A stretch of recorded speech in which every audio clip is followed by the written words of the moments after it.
সোনার সোহাগা না বোন, এখন তোর জন্য লোহার খাঁচা আনা হবে, বুঝলি? ভাইয়া তুমি তুমি এখন বাসায় কিভাবে আসলে?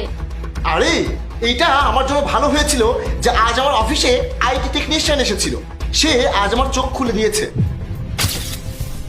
আসসালামু আলাইকুম স্যার। আরে ওয়ালাইকুম আসসালাম, জাহিদ সাহেব বলুন। স্যার দেখুন আমার ফোন, আমার বোন লাইভ বিসিএস পরীক্ষার প্রস্তুতি নিচ্ছে। সিসিটিভি ক্যামেরা লাগিয়েছেন আপনি ঘরে? হ্যাঁ স্যার, অনেক টাকা খরচ করেছি। এক মিনিট, আপনার ঘরের ঘড়ি নষ্ট নাকি? না না স্যার, ঘড়ি তো ঠিক আছে, কালই তো ব্যাটারি বদলিয়েছি। যদি ঘরের ঘড়ি ঠিক থাকে তাহলে এখানে 4:35 দেখাচ্ছে, কিন্তু এখন তো 2:05। কি? এটা কি করে হয় স্যার? একটু ভালো করে দেখুন তো।